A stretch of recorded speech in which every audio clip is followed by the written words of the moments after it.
왜 열심히 일해도 상사에게 인정받지 못할까?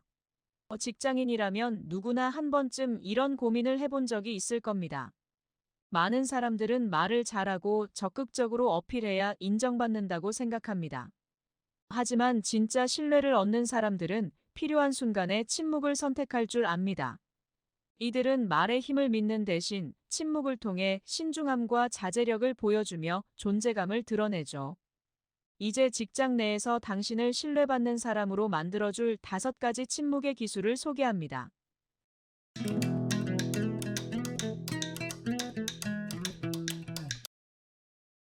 회의 중 발언 전에 잠깐의 침묵을 가져라. 회의에서 빨리 의견을 내야 유능하게 보일 거라 생각하기 쉽지만, 발언 전에 잠시 멈추고 생각하는 여유가 오히려 더 강한 인상을 남깁니다. 상대의 의견을 듣고 나서 1초에서 2초 정도 침묵을 가져보세요. 잠깐 멈췄다가 좋은 의견인데 이런 점도 생각해보면 어떨까요? 라고 덧붙이면 신중하면서도 협력적인 태도로 보입니다. 모든 순간에 의견을 내지 않는 것도 중요한 전략입니다. 가장 중요한 순간에 요점을 짚는 발언이 상사에게 더 강하게 남기 때문이죠. 말을 아끼고 결정적인 순간에 발언하면 회의에서도 신뢰를 쌓을 수 있습니다. 불필요한 말은 걸러내라.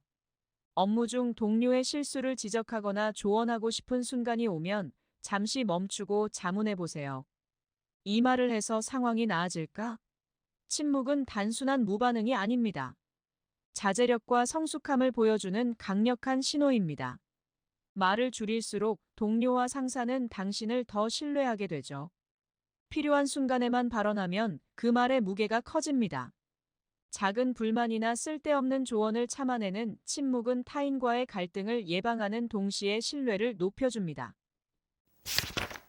성과에 대한 칭찬은 짧고 자신감 있게 받아라. 성과를 인정받을 때는 겸손한 태도를 보이는 것이 좋지만 너무 장황한 설명은 오히려 자신감이 부족해 보일 수 있습니다. 예를 들어 상사가 성과를 칭찬하면 감사합니다. 이번 프로젝트에서 정말 많이 배웠습니다. 라고 짧게 대답해 보세요. 이는 팀워크에 기여하면서도 스스로의 성장을 인정하는 긍정적인 인상을 남깁니다. 성과를 과소평가하지 않고 자신의 노력을 당당하게 인정하는 태도가 직장 내에서 신뢰를 쌓는 데 중요한 역할을 합니다. 갈등 상황에서는 바로 반응하지 마라. 갈등이 생기면 감정적으로 반응하기 쉽지만 이때야말로 침묵의 힘을 발휘할 때입니다. 즉각적으로 대답하지 않고 잠시 멈추는 것만으로도 상황을 다르게 만들 수 있습니다. 잠깐의 침묵은 감정을 가라앉히고 상대방이 스스로를 돌아보게 만드는 여유를 줍니다.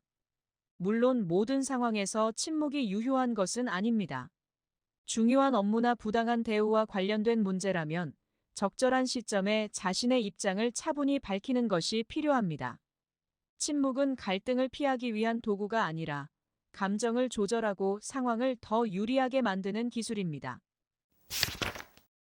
중요한 질문에는 바로 대답하지 말고 반문하라.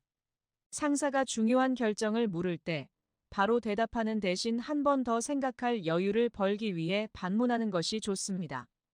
예를 들어, 이 프로젝트에서 어떤 결과를 기대하시나요? 라고 되물어 보세요.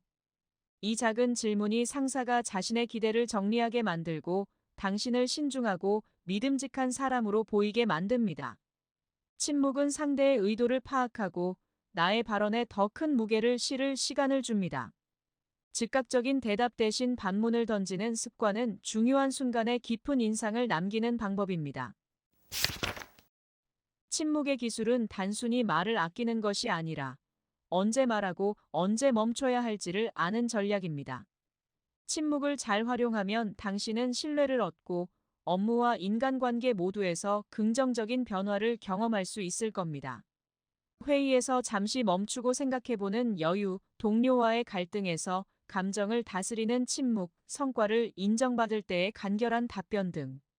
이 작은 실천들이 쌓이면 어느새 당신은 직장에서 신뢰받는 사람으로 성장해 있을 것입니다. 침묵은 두려움이나 회피가 아닙니다.